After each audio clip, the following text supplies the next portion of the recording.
예, 한 해도 이제 한 2주 정도 남겨져 있습니다.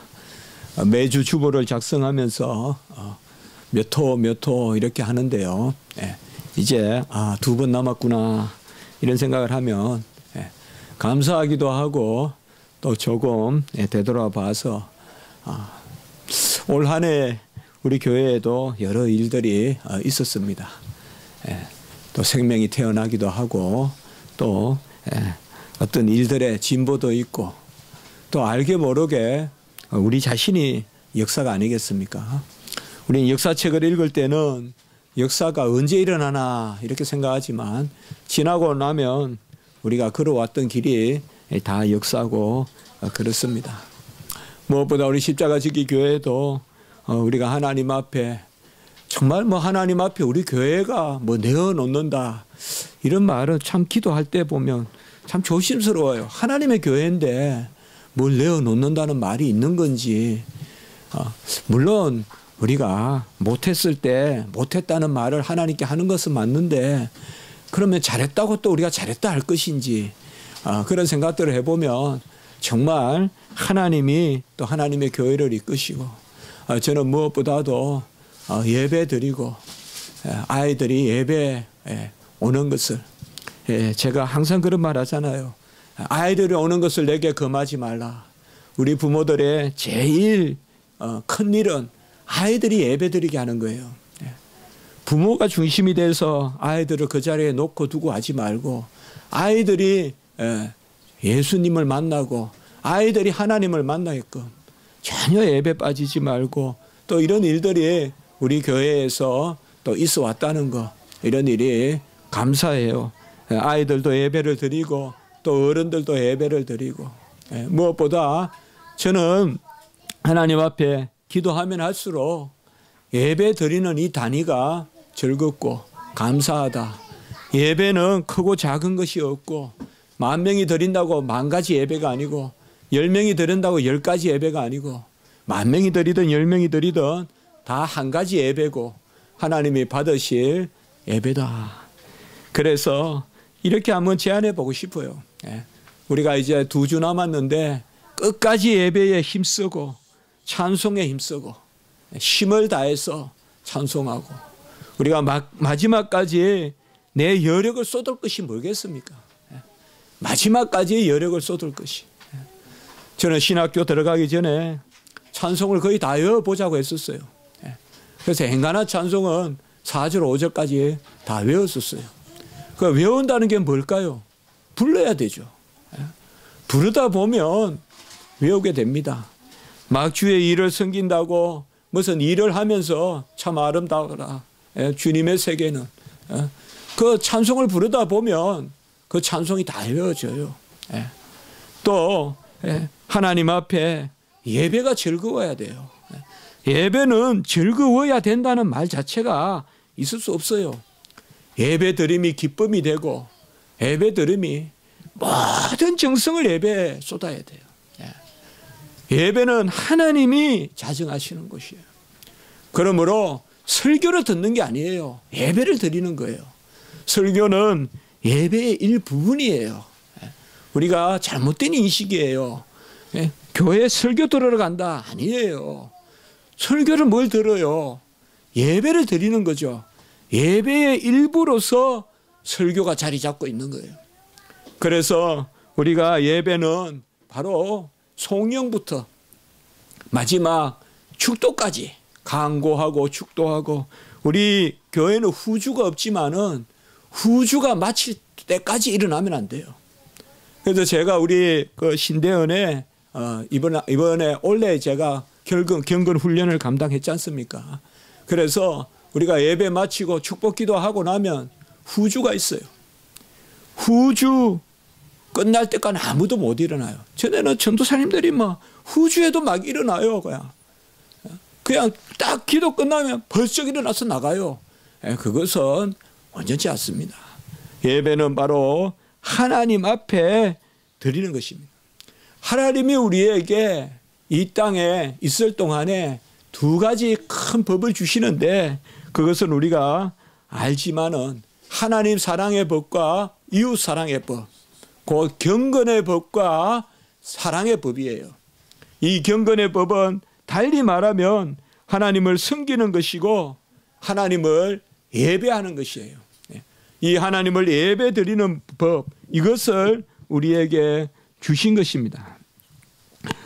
우리가 하나님을 믿고 하나님을 의지하는 가운데 그의 율법을 지킬 때 그 율법은 온전히 우리 가운데 역사합니다.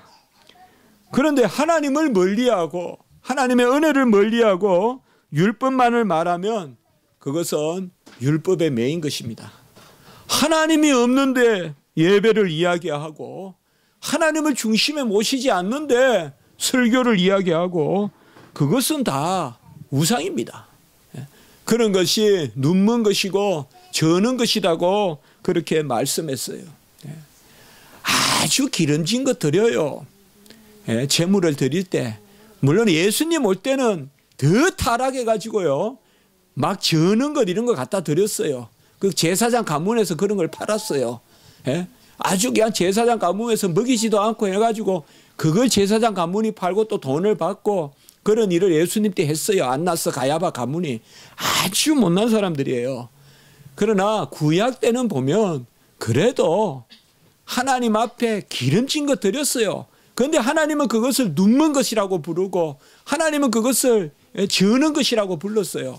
그게 뭐냐 하면 다른 것이 아니에요.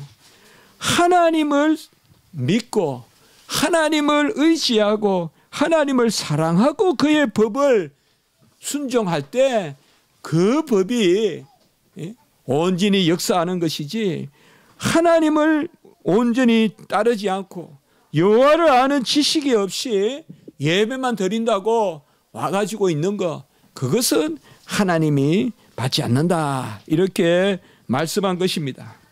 우리는 지난 주간에 이제 영의 새로운 것으로 우리가 섬긴다, 그리고 율법 조문에 묵은 것으로 아니한다라고 이렇게 이야기했습니다. 율법 조문에 묵은 것으로 하는 것이 아니라 영의 새로운 것으로 우리가 섬긴다. 지난주 6절에 그 말씀을 봤습니다. 영의 새로운 것이 뭡니까? 성령을 받아서, 보혜사 성령을 받아서 우리가 그 성령의 감동으로 예배 드린다 이 말이에요. 사마리아 여인은 하나님께 예배 드린다 하면서도 성령의 감동이 없이 형식적으로 드렸어요. 그래서 사마리아 여인은 알지 못하고 드렸는데 예수님을 만나니 바로 하나님은 영이시니 예배 드리는 자가 성령과 진리로 예배를 드려야 할지니라. 바로 예배를 드리는데 성령과 진리로 영의 새로운 것으로 하나님께 예배 드린다라고 이렇게 말씀하고 있습니다. 여러분, 어쨌든 우리는 예배가 즐겁고 예배가 은혜롭고 예배가 감사하고 예배는 내가 헤아려서 유추되는 것이 아니에요. 우리가 영화는 보고 와서 재미있다 재미없다 할 수 있어요. 그 평가가 또 다 맞는 것은 아니에요. 역시 그렇죠. 어떤 사람은 이 영화가 재미있고 어떤 사람은 제 영화가 재미있어요. 하나도 저는 재미없는데 다른 사람은 재미있다 할 수도 있어요. 그러나 예배는 그렇게 말할 수 있는 영역이 아니에요. 우리가 예배를 내가 판단해서 즐거운 것이다라고 말한다면 평생 우리는 예배가 걸림이 될 겁니다. 나에게 걸림거리가 돼요. 예배는 예배니까 즐거운 것이에요. 왜? 하나님이 계시고 하나님이 명령하시는 대로 예배를 드리니까. 우리가 예배를 드려서 하나님을 불러내는 그러한 이방적인 제의, 구다는 것이나 점치는 게 아니다 이 말이에요.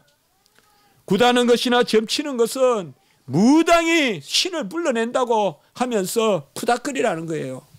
그것은 예배가 아니에요.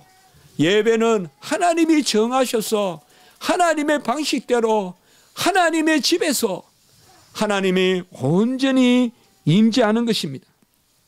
그러므로 이 예배를 드릴 때 하나님의 경건의 말씀으로 하나님 앞에 예배를 드릴 때 우리는 하나님의 법이 하나님 안에서 역사하기 때문에 율법을 지킨다 하면서 하나님을 섬기지 않고 율법을 따른다 하면서 하나님을 사랑하지 않으면 그것은 율법이 바로 우리에게 온전히 역사하지 않는, 그래서 율법으로 말미암아 우리가 죄를 알고 율법으로 말미암아 죄를 깨닫게 되지만은 율법이 죄냐? 오늘 7절에 그럴 수 없느니라 이렇게 말을 하고 있는 것입니다.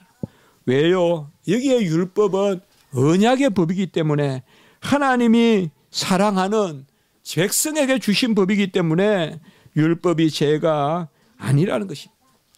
세상에는 법과 죄가 얽혀 있어요. 요새 우리가 참 청문회가 이런 것을 이렇게 보게 되면 어디까지가 법인지 어디까지가 죄인지 얽혀 있어요. 법이 죄를 만들고 죄가 법을 만들고 막 얽혀 있어요. 그러나 하나님의 법은 죄가 될 수가 없어요. 율법은 죄가 될 수가 없어요. 율법은 하나님이 신령하게 만드신 것이고 하나님의 뜻을 드러낸 것이기 때문에 법을 만들어서 피해가고 법을 만들어서 어떤 사람들이 유익을 얻고 그런 것이 아니란 말이에요. 국회에서 법을 만드는데 어떤 계층의 사람만을 잘 살게 만들려고 법을 만든다면 그것은 법이 아니라 죄죠. 그러나 우리 하나님의 법은 결코 죄가 아니란 말이에요. 율법이 죄냐? 그럴 수 없느니라. 전에 제가 그럴 수 없느니라 설명했죠. 그럴 수 없느니라 이 말은 도무지 이치에 맞지 않다 이 말이에요. 하나님의 뜻이 있기 때문에 율법은 죄가 될 수 없다 이 말이에요. 태양이 썩는 것을 썩은 것에 태양이 비치면 악취가 난다 했잖아요. 그렇다고 해서 태양이 썩은 것은 아니죠. 우리가 병원 의사가 메스를 가지고 종기를 도려낸다고 해서 메스가 종기는 아니죠. 메스가 썩은 것은 아니죠. 칼이 날카롭죠. 마찬가지입니다. 율법이 썩은 것을 도려내고 율법이 썩은 것을 냄새나게 한다고 해서 율법이 썩은 것은 아니라는 것입니다. 율법은 결코 죄가 될 수 없습니다. 그렇다면 율법이 우리를 구원하느냐? 그것도 아닙니다. 율법이 우리에게 죄를 깨닫게 하지만은 그렇다고 해서 율법이 우리를 구원하느냐? 그것도 아닙니다. 왜냐하면 율법은 죄를 깨닫게는 하지만은 우리가 죄인이라는 것을 알려주지는 않습니다. 율법은 우리가 죄를 깨닫게는 하지만은 우리가 죄인이라는 것을 알려주고 우리가 구원받는 길을 알려주지는 않습니다. 그래서 율법이 우리 안에 온전히 역사하려면 그 율법이 우리를 죄를 깨닫게 하고 우리가 죄인인 것을 깨닫게 하고 그리고 우리가 거듭나야지 율법을 온전히 즐기게 되는 것입니다. 우리가 계속 이것을 말씀 보고 있는 것입니다. 율법이 탐내지 말라 하지 아니하였다면 탐심을 알지 못하였으리라 오늘 이렇게 말하고 있습니다. 율법이 필요합니다. 율법이 없으면 모릅니다. 여러분, 우리가 병을 발견하지 않았다고 해서 병이 없는 건 아니잖아요. 그렇죠. 병을 발견하지 않았다고 해서 병이 없는 것은 아니잖아요. 어떻게 보면 그 병이 심각하든지 간에 아무리 심각하더라도 그 병을 발견해야 그 병을 낫게 할 수 있을 거 아니에요. 마찬가지입니다. 율법이 없으면 탐심이 뭔지도 모릅니다. 그저 막 사는 것입니다. 그러나 율법이 들어와야 탐심이 뭔가 알 수가 있습니다. 그러므로 법이 우리에게 있어야 됩니다. 법이 없으면 뭘 잘못했는지 뭘 잘했는지 알 수가 없습니다. 우리가 5계명이 있음으로 말미암아 부모의 것은 부모에게 돌리라, 부모를 공경하라, 부모를 숨겨라 하는 것을 알게 됩니다. 그것도 어떻게 부모를 섬기냐? 무조건 순종하라는 것이죠. 그게 5계명이죠. 6계명이 있기 때문에 생명이 귀한 것을 압니다. 생명을 그저 내 수중에 있는 것과 같이 죽이고 살리고 할 수 없다는 것이죠. 바로 생명을 하나님께 속한 것이라는 것을 6계명이 있기 때문에 압니다. 7계명이 있기 때문에 정죄관념을 갖게 됩니다. 아무렇게나 섞이지 않는다 이 말이에요. 음란하지 않는 것입니다. 이 시대는 정죄관념이 많이 약화됐지만은 하나님의 법은 시대를 쫓아가지 않습니다. 아무리 시대가 바뀐다고 해서 함부로 몸을 돌리고 몸을 함부로 썩고 그렇게 하면 안 되는 것입니다. 바로 7계명이 있기 때문에 우리는 그 정죄관념을 생명보다 귀하게 여겨야 되는 것입니다. 이렇게 마음 썩고 저렇게 마음 썩고 이리 썰리고 저리 썰리고 여기 편리대로 그렇게 남녀관계하면 안 되는 것입니다. 남녀관계는 무슨 생선에 가게에서 생선 사듯이 그렇게 사람을 골라서 안 되는 것입니다. 바로 7계명이 있기 때문에 우리가 정죄관념을 알게 됩니다. 순결함을 알게 됩니다. 거룩함을 알게 됩니다. 하나님이 거룩하니 너희도 거룩하라. 그 말씀의 수준을 알게 되는 것입니다. 8계명이 있기 때문에 재물을 빼앗는 것이 나쁜 것이라는 것을 알게 됩니다. 꼭 남의 집에 담을 타넘어서 훔치는 것만이 8계명이 아니라 내가 지나치게 취함으로 다른 사람이 취할 것이 없다면 그것도 8계명을 어기는 것입니다. 그것도 우리가 다른 사람들 것을 빼앗는 것입니다. 아무리 자본주의는 먼저 취하는 자가 법에만 어긋나지 않으면 된다고 할지 몰라도 공개념이란 게 있는 것입니다. 공기는 하나님이 주신 것입니다. 아무리 내가 능력이 있다고 해서 이 공기는 내 거야 하면서 먼저 다 선점하고 공기를 팔아서야 되겠습니까? 물은 하나님이 주신 것입니다. 아무리 내가 능력이 있다고 해서 저 산의 물을 다 가다 놓고 내 물이라고 할 수는 없습니다. 마찬가지입니다. 땅도 마찬가지입니다. 여기 토지 공개념이란 말이 있는 것입니다. 토지는 하나님이 주신 것이기 때문에 한 사람이 서울에 수십만 평이 내 땅이다 그러면 다른 사람은 반 평도 없어 누울 자리도 없다 이 말이에요. 그게 토지 공개념입니다. 다른 게 토지 공개념이 아닙니다. 하나님이 기본적으로 인간에게 주신 건 짐승에게도 거처가 있는데 왜 인간은 거처가 없냐 이 말이에요. 왜 인간은 서울에 누울 자리가 없냐 이 말이에요. 왜 이렇게 부동산은 제가 최근에 보니까 세계 1위가 됐더구만요. 우리나라 부동산이. 어떤 통계에 보니까 왜 이래 비싸냐 이 말이에요. 어떤 걸 다 비교해서 말이에요. 이런 것도 보면 누군가가 지나치게 취하려고 하기 때문에 그래요. 이것은 하나님의 계명이 없으면 몰라요. 그냥 내가 능력이 있으니까 내가 잘 산다는 거예요. 그렇게 하면 안 되거든요. 내가 잘 배웠고 내가 많은 능력이 있으니까 너희들이 무슨 관계 하냐 이렇게 하면 안 되거든요. 이거는 세상 법으로는 안 됩니다. 바로 하나님의 계명이 있어서 계명이 있기 때문에 저는 우리 성도님들께 계속 그렇게 말씀드리잖아요. 결코 하나님의 법 가운데 거하라. 은혜 받은 자 우리는 은혜가 역사하기 때문에 은혜 가운데서 하나님의 법을 즐거워하면 하나님이 그 수준에 맞는 지경을 넓혀주실 것이다. 이게 성도들의 마땅한 모습이거든요. 지나치게 취하려 하지 마세요. 투기 같은 거 하지 마세요. 투기 같은 거 하지 마시라고요.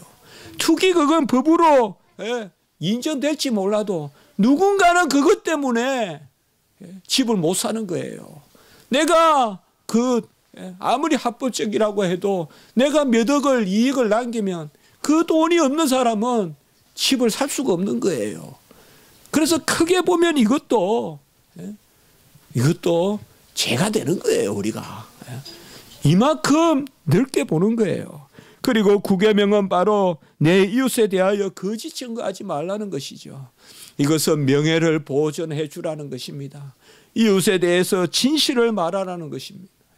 처음과 끝이 뚜렷이 진실해야 됩니다. 정말 우리는 말하는 것, 생각하는 것 진실해야 됩니다. 거짓하면 안 돼요, 여러분들. 진실하다는 것은요, 말만 진실하다는 게 아니에요. 행실이 따라야 돼요. 약속을 했으면 지켜야 돼요. 특별히 우리 성도님들은 약속을 했으면 지켜야 돼요. 어떻게 지켜야 되느냐? 계속 지켜야 돼요. 약속을 한 번 하고 오늘 이번 주에 약속하고 다음 주에 어기고 그렇게 하는 게 아니다 이 말이에요. 이런 것도 이웃에 대하여 거짓 증거하는 거예요. 이웃에 대하여 거짓 증거하는 거예요. 남을 기다리게 하는 것도 거짓 증거예요. 약속을 했으면 제 시간에 나가야 돼요. 기다리게 하는 것도 거짓 증거예요. 그런 거 생각해 보셨어요, 여러분들? 누군가를 기다리게 하는 것도 거짓말하는 거예요. 그 시간에 나간다 했으면 그 시간에 나가야 되는 거예요. 이런 것들을 우리는 알지 못한단 말이에요. 우리 세상 법이 있어서 다 아는데요. 바로 7절에서 말하는 것은 율법으로 말미암지 않고는 죄를 알지 못하였으니 율법이 탐내지 말라 하지 아니하였다면, 여기 탐내지 말라는 것은 제10계명이에요. 제10계명은요 5, 6, 7, 8, 9계명을 다 합하여서 5, 6, 7, 8, 9계명에 속하지 않을 정도의 약한 탐심도 10계명에는 속해요. 그래서 여기에 10계명을 이야기한 것은 바로 하나님 앞에서 온전한 마음을 가져라. 그것이 바로 율법이 우리에게 가르쳐 주는 것이란 거예요. 탐심은 인간이 타락하여 가지게 되는 근본적인 심성 자체가 바로 탐심입니다. 특별히 뭔가 죄를 지으려고 막 나서는 그 정도 마음이 없더라도, 그 정도 마음이 있으면요, 벌써 분열을 해치려고 그러고 또 벌써 남의 재물을 훔쳐볼까 하고, 그거는 벌써 6계명 7계명 남을 죽일까 뭐 어떻게 덫을 놓을까, 그건 벌써 다 거기 6, 7계명 다 들어가요. 예? 어떻게 부모에게 후려낼까, 그거 다 5계명에 들어가요. 부모에게 받으려고 하지 마세요. 우리 사회가 바뀌려면 이거부터 바뀌어야 돼요. 예. 우리 한국 사회가 바뀌려면 이거 바뀌어야 돼요. 예. 이거부터 바뀌어야 돼요. 5, 6, 7, 8, 9계명에 다 속하지 않더라도 탐심을 갖지만, 보안지스럽고 먹은지스럽고 지혜롭게 할 만큼 탐스럽기도 한지라, 아담과 하와가 성악과를 봤을 때 그런 마음, 그런 것도 우리는 죄가 된다는 것을 모른다는 것입니다. 하나님의 법이 있기 때문에 우리는 얼마나 두렵고 떨림으로 우리의 일들이 하나님 앞에 억마수조 죄인가 알게 됩니다. 그래서 남 앞에 내가 죄 없다고 말 못하는 것입니다. 향유옥합을 깨뜨린 여인을 바라보고 가룟 유다는 저 값이 얼마나 많은데 300데나리온이나 되는데 그 가룟 유다는 벌써 죄 지은 것입니다. 향유옥합을 여인이 깨뜨렸을 때 향유옥합은 하나님께 속한 것입니다. 여인은 향유옥합을 예수님께 깨뜨렸어요. 그런데 가룟 유다는 하나님이 향유가 없겠냐, 하나님이 뭐가 부족해서 하나님께 향유옥합을 깨뜨리냐. 향유옥합 저거 가지고 가난한 사람들에게 주었으면 300일을 먹고 사는 300데나리온인데 한 데나리온이 하루를 먹고 산다고 봐도 그 계산을 하는 거예요. 이게 탐심이에요. 하나님께 드릴 것을 하나님께 드릴 것으로 여기지 아니하는 것. 그리고 간음한 여인을 돌라 치려고 모였던 사람들, 이미 돌을 손에 잡고 있는 거, 이게 뭐 살인이에요. 돌을 손에 잡고 안 던져도 살인이에요. 성경은 벌써 도를 찾고 있으면 살리라고 생각해요. 이것이 바로 십계명이에요. 탐심이에요.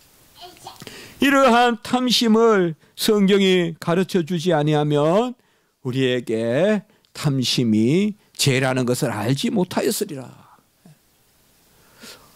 제가 이렇게 말하니까 그럼 우리가 어떻게 살아요? 우리가 지금 이 로마서 6장, 7장 계속 법이 나오잖아요. 아마 우리가 이 부분 떡 떼어서 읽으면 이거 십자가 지기 그래도 율법주의냐? 아니죠. 이제 그 다음 말씀을 잘 봐야 되죠.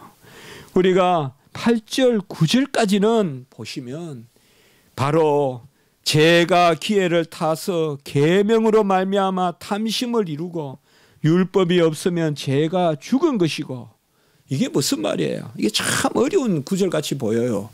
율법이 없으면 죄가 죽은 것이고, 그러면 율법이 없는 게 낫겠네요. 이 말은 그렇게 볼 것이 아닙니다. 율법이 들어오니까 죄가 살아난다는 말은 죄가 사망의 기능을 한다는 것입니다. 자, 우리가 율법이 우리에게 미치니까 죄가 사망의 싹이라는 것을 알게 된다는 거예요. 그것이 바로 8절의 말이에요.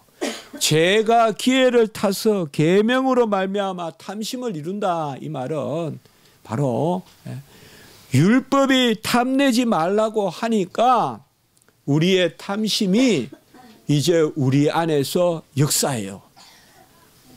우리가 아이가 엄마가 혼을 낼 때 최고 못난 아이는 뭔지 알아요? 아예 혼내나 마나 신경 안 쓰는 거예요. 이건 구제불능이에요. 아무리 혼을 내도 그냥 마이동풍, 우이독경이에요. 이게 최고 힘든 거예요, 이게. 그 다음이 뭔지 아세요? 혼을 내니까 고민하는 거예요. 이거 지켜야 되냐, 말아야 되나. 이거 안 지키면 혼날 텐데, 이거 안 지키면 엄마한테 어디 엉덩이라도 맞을 텐데. 그게 바로 지금 7절, 8절 상황이에요. 8절과 9절의 상황이에요. 바로 율법이 들어오니까 우리의 탐심이 사망의 역사를 한다 이 말이에요. 이것만 놓고 보면 모르는 게 나아요. 모르는 게 나아요. 우리가 병을 고치려고 검사 받는 거죠. CT도 찍고 MRI도 찍고 엑스레이도 찍고 하는 것은 병을 고치려고 하는 것이죠. 그런데 CT를 찍고 엑스레이 찍고 MRI를 찍어서 병이 발견됐어요. 이 병 때문에 고생하겠구나. 이 병 때문에 죽겠구나. 우리가 그렇게 발견하게 될 때 그것은 바로 그것이 병이 역사하는 거예요. 이게 뭐예요? 바로 병이 지배하는 거예요. 이때까지만 놔두면 병이 지배하는 거예요. 이것이 바로 사망이 지배하는 거예요. 사망이 율법을 이용해서 세상을 다스리는 거예요. 왜? 죄가 있기 때문에. 이러면 제가 설명이 되죠. 그래서 죄가 기회를 타서 계명으로 탐심을 이룬다 이 말이에요. 사망은요, 죄가 없으면 역사 못해요. 또 죄가 있어도 율법이 없으면 역사 못해요. 율법이 없으면. 그러나 죄가 율법으로 말미암아 계명으로 말미암아 이제 사망으로 나타나요. 그러면 왜 하나님 그냥 모르고 살게 놔두지 이렇게 덜쳐냅니까? 왜 이렇게 덜쳐냅니까? 죄가 왜 사망으로 역사하게끔 율법을 가지고 계명을 가지고 그 죄를 덜쳐냅니까? 우리 오히려 고요하게 잘 사는데요. 그게 아합의 생각이에요. 엘리야가 사마리아를 향해서 너희들의 죄다 바알과 아세라 선지자들에 대해서 경고하니까 아합이 뭐라 그랬어요? 엘리야를 보고 네가 이스라엘을 혼란하게 하는 자고 네가 이스라엘의 골칫덩이라고 이야기했죠. 그거와 똑같은 이야기예요. 율법이 우리 안에 들어오기 때문에 우리 안에 한번 청소가 일어나는 거예요. 그런데 그러면 이 율법이 여기에서 끝나느냐? 어떻게 보면 세상의 법은 여기에서 끝나요. 세상의 법은 우리를 덜쳐내서 그 법에 매여서 끙끙 앓게 하고 도무지 피할 길을 내주지 않아요. 우리는 그저 죄를 지었으면 형벌을 받을 수밖에 없어요. 그러나 하나님은 그렇지 않아요. 하나님이 계명을 주셨어요. 이스라엘 백성에게 율법을 주셨어요. 그 율법을 주셔서 죄가 사망으로 역사하게 하는 것은 9절에 보세요. 계명에 이르니 죄는 살아나고 나는 죽었도다. 왜 이렇게 하시냔 말이에요. 계명이 이러니까 죄는 살아나고 나는 죽었도다. 우리가 밤에 기도하면 이게 와요. 이 상황이. 나는 죽고 죄는 살아나요. 기도 안 하면 몰라요. 기도 안 하면 몰라요. 그러면 기도 안 하는 게 낫겠네요. 아니란 말이죠. 전에도 제가 말씀드렸죠. 철로 역정에 말씀드렸죠. 청소할 때 먼지가 나잖아요. 그 순례자가 가다 보니까 먼지가 막 나잖아요. 그러니까 뭐라 그래요? 바로 청소하기 위해서는 먼지를 일으켜야 된다. 맞죠? 우리가 죄를 죽이려면 죄를 덜쳐내야 돼요. 죄를 덜쳐내서 죄를 죽여야 돼요. 그러면 죄를 덜쳐내서 죄를 죽일 때 그 율법은 그게 본래의 목적이에요. 율법은 우리에게 죄를 깨닫게 해서 나 죽었다 하는 그 상태에 두는 게 아니에요. 그거 하려고 예수님이 홍해에서 건져내서 이스라엘 백성을 건져내서 죽었다는 거 선포하려고 하나님이 말씀을 전했겠어요? 계명을 주셨겠어요? 니너의 백성을 망하게 하려고 요나를 보냈겠어요? 아니죠. 바로 우리가 율법이 들어와서 내가 기도하니 하나님 아버지 내가 탐심이 있어요. 내 정욕이 있어요. 내가 거짓말했어요. 내가 부모에게 효도하지 못했어요. 그 마음이 나에게 임할 때 순간 나는 하루다 나는 망하였도다. 순간 죽음이 나를 지배하고 순간 나는 죽고 죄는 살아나는 것 같지만 그때 우리는 뭐냐? 언약의 법이 있다 이 말이에요. 우리가 지난 주간에 4절에 보면 뭐예요? 그리스도의 몸으로 말미암아 율법에 대하여 죽임을 당하였다. 율법에 대하여 죽임을 당하였다는 말은 율법이 죄를 틈타서 율법이 사망으로 역사하는데 그 사망을 이겼다는 것이에요. 그래서 오늘 10절에 보시면 같이 있습니다. 같이 합니다. 생명에 이르게 할 그 계명. 바로 생명에 이르게 할 그 계명이란 말이에요. 하나님이 본래 율법을 주신 것은 우리를 한번 확 휘젓지만은 결국에는 치료해 주시려고, 낫게 해 주시려고. 엑스레이 찍고 CT 찍고 MRI 찍은 것은 낫게 해 주시려고. 잠시 우리가 절망하는 듯 하지만은, 잠시 병만 살아나고 나는 죽은 듯 하지만은 그 병을 없이 해 주려고 생명에 이르게 할 그 계명이 바로 내게 사망에 이르게 되는 것이 되는데, 이제 예수 그리스도로 말미암아, 오늘은 그 말씀이 직접 나오지 않지만 우리는 이미 아까 4절을 읽었지만은 그리스도의 몸으로 말미암아 율법에 대하여 죽었다 이 말은 그리스도의 은혜로 말미암아 율법의 저주를 죽였다 이 말이에요. 사망을 대죽였다 이 말이에요. 사망을 죽였으니까 이제 생명이 우리 안에 역사하는 것이죠. 여러분, 사사시대가 좋습니까? 사무엘 시대가 좋습니까? 사사시대 때는 자기 소견대로 살았어요. 그때는 율법이 마치 없는 백성같이 살았어요. 법 없는 백성같이 살았어요. 그 사사시대를 우리는 영적으로는 암흑기라고 하는 거예요. 그러나 사무엘 시대, 여러분 사무엘 상하에서 중요하게 읽어야 될 게 법궤예요. 법궤. 이스라엘에게서 빼앗겼던 법궤, 그것을 다시 찾아오는 거예요. 그게 바로 법궤예요. 사울은 뺏기고 다윗은 빼앗아 오는 거예요. 다시 법궤를. 사무엘 상하에 우리가 중요하게 사사시대가 끝나고 새로운 시대는 법궤와 더불어 열리는 거예요. 그때 미스바에 모이죠. 미스바에, 사무엘상 7장에 보면 미스바에 모여서 이제 회개하잖아요. 어떻게 보면 죽었노라 하면서 아까 여기 말씀 것죠. 죄는 살아나고 나는 죽었도다 하면서 가슴을 치지만 그것이 끝이 아니라 이 말이에요. 하나님의 백성에게는 언약이 있다 이 말이에요. 세상에는요, 죄의식만 가져요. 그래서 죄를 깨닫는 게 병이 돼요.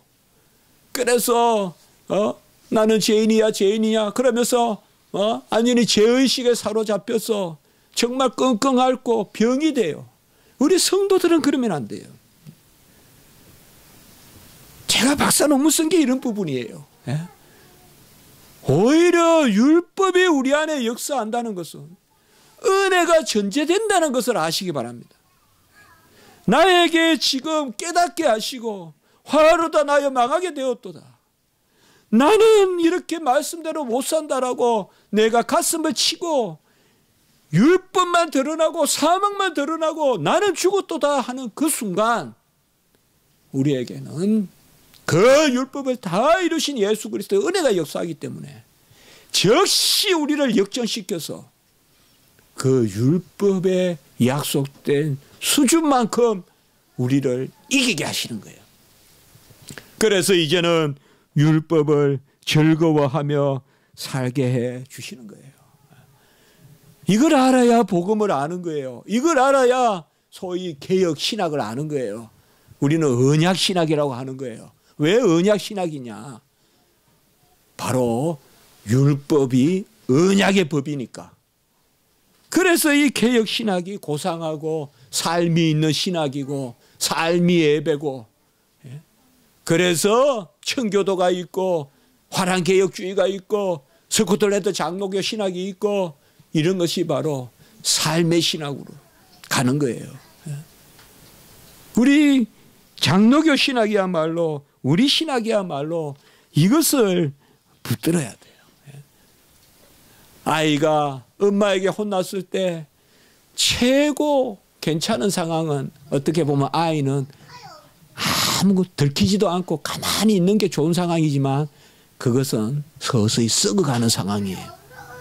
엄마가 혼을 내요. 혼을 내면 엄마가 혼냈어 하면서 나는 주워왔는가 봐. 난 다리 밑에서 주워왔는가 봐. 그건 그나마 나아요. 그래도. 그러나 이건 아직까지 최선은 아니에요. 이게 오늘 나오는 8절 9절 상황이에요. 그러면 최고는 뭐냐? 엄마는 나를 사랑해서 혼을 내. 나의 죄를 들춰내는 게 목적이 아니라 나를 더 끌어안고 내가 잘못하는 것을 보듬어 주시면서 나를 더 한껏 올려주시려고, 나를 키워주시려고 엄마는 나를 지체게. 그렇게 자녀가 받아들이는 거, 그게 최선이. 그게 성경에서 말하는 사생자가 아니요 친자녀 삼은 것이. 우리는 친자녀이기 때문에 자녀니까 혼내는 거예요, 여러분들. 서울에 저 뭐 시내 나가가지고 아무리 누가 휴지부리 봐요 혼내요. 아무리 뭐 안전벨트 안 맨다고 혼내요. 자녀니까 혼내는 거예요, 자녀니까. 그러면 자녀는 뭐예요? 마땅한 자녀되면 어디에 있느냐? 어머니니까 나를 혼내는구나. 어머니니까 나를 따끔하게 다구치는구나. 다구쳐야 돼요. 혼낼 때는 혼내야 돼요, 아이들. 똑바로 키워야 돼요, 여러분들. 똑바로 키우세요. 특별히 우리가 핵가족이 돼가지고, 제가 전에도 말씀드렸죠. 가정에 다니는 부부예요. 부부가 있고 자녀가 있기 때문에. 자녀 교육한다고 부부가 희생되면 안 돼요. 잘 아셔야 돼요. 부모는 희생될 수 있지만 부부가 희생되면 안 된다 이 말이에요. 잘 새겨 들으셔야 돼요. 똑바로 키워야 돼요. 자녀들은 올곧게 키워야 돼요. 나이 들면 몇십 배 어려워요. 키우기가. 왜? 사랑을 가지고 키웠기 때문에. 제가 여기에서 지금 자녀들에게 어미 하라고 한다고 해서 사랑 없이 매일 그야 채찍으로 때리듯이 그렇게 하라는 거겠어요? 네? 형리가 죄인 때리듯이 때리라고 하는 거겠어요, 제가? 사랑의 매. 어미 키울 땐 키우고 올곧게 키워야 돼요. 부모는 자녀를 걸음을 도울 수는 있지만 걸을 수는 없어요. 부모가 대신 걸어줄 수는 없어요. 부모가 걷는다고 자녀가 보폭이 옮기는 게 아니잖아요. 자녀가 걷는 법을 가르쳐 줘야 돼요. 내가 대신 걸어주면 안 된다 이 말이에요. 내가 얻고 매일 뛰어가고 내가 매일 태워주고 안 된다 이 말이에요. 자녀가 걷는 법을 가르쳐야 돼요. 특별히 하나님의 계명에 우리 자녀들을 세우라 이 말이에요. 하나님의 계명에 우리 자녀들을 세우라 이 말이에요. 너 이 계명이 있잖아. 이 계명대로 살아야지. 10계명부터 우리 자녀들에게 가르치라 이 말이에요. 그게 부모가 베풀 수 있는 가장 큰 사랑이에요. 자녀들에게. 밥은 이웃집 아저씨도 줄 수 있어요. 옷은 길 가나 나그네도 얻을 수 있어요. 그러나 하나님의 말씀대로 살라는 것은 부모님이 해야 된다는 거. 이게 구약에 내 부모를 순종하고 내 부모의 말을 듣고 가정교육인 거예요. 뭐 요새 토라 가정교육 말하지만 그 복잡한 생각할 거 없어요. 부모가 가르치라는 거예요. 부모가 가르치라는 거예요. 교회에는 교사가 있고 집에는 교사가 있는데 집에 교사는 부모란 말이에요. 그게 토라예요. 부모들에게 자녀들을 가르치라. 고린도후서 3장 6절에 보면 같이 합니다. 율법 조문은 죽이는 것이요 영은 살리는 것임이나 이렇게 말씀하고 있어요. 우리 지난주 6절에도 보면 아까도 이야기했지만 영의 새로운 것이 우리에게 역사합니다. 그저 표류하는 배와 같은 흔들흔들 가는 대로 가는 흉청만청 가는 배가 요새 세월호 또 다시 많이 이야기하는데 참 아무리 생각해도 마음이 아프죠. 참 많은 마음이 아프죠. 어제도 보니까 멍하니 앉아있는 세월호 그 어머니 얼굴 비춰주던데 참 그거 치유가 되겠습니까? 복음으로 치유를 해야 되겠죠. 그런데 등대가 배가 지멋대로 가는데 등대가 있어서 딱 방향을 맞춘다 이 말이에요. 그게 율법과 같은 거예요. 소견대로 행하는 것이 결코 옳은 것이 아닙니다. 예배에 힘쓰고 하나님 사랑의 계명, 이웃 사랑의 계명, 하나님의 예배에 힘쓰고 정말 예배는요 내가 즐거워해서 즐거운 게 아니라 즐거운 것입니다. 하나님이 즐거운 것으로 우리에게 주신 것입니다. 우리가 그것이 즐겁지 않다고 여긴다면 그것은 우리가 아직 그것을 즐길 만큼 성숙하지 않았기 때문인 거예요. 나의 성숙이에요. 그러니까 오늘 말씀에 비추어서 율법을 즐거워하고 율법을 즐거워한다기보다 은혜 가운데서 나아가는 그런 역사가 있길 바랍니다. 기도드리겠습니다. 거룩하고 자비로우신 하나님 아버지, 우리를 법 없는 백성으로 삼지 아니하고 하나님의 법을 주셔서 하나님의 집에 살게 하시고 우리 하나님이 부모님이 되셔서 또 하나님의 아버지가 되셔서 우리를 다그치시고 또 길을 인도하시고 걸음걸음 아버지여 주장하셨소. 우리가 실족지 않게도 하시니 감사합니다. 하나님 아버지시여, 우리가 영적으로나 육체적으로나 부족하고 연약한 부분을 하나님이 덜쳐내실 때는 치료해 주시기 위함인 줄 아오니 우리의 영적인 이러한 고갈도 치료해 주시고 우리의 허물과 죄도 지금 이 시간 사하여 주셔서 정결하게 하여 주시고 우리 김원진 전도사님도 건강하게 붙들어 주셨소. 하나님 보시기에는 아무것도 아니오니 하나님 아버지여, 마음만 가지시면 뜻하시면 이루시노니 아버지여 속히 이루어 주셨소. 회복될 수 있도록 도와주시옵소서. 이번에 또한 아버지여 치료도 잘 마치게 도와주시고 또 검사도 잘 받게 하시고 하나님이여 기적적인 은혜를 베풀어 주시옵소서. 구주 예수 그리스도 이름으로 감사하며 기도드리옵나이다. 아멘.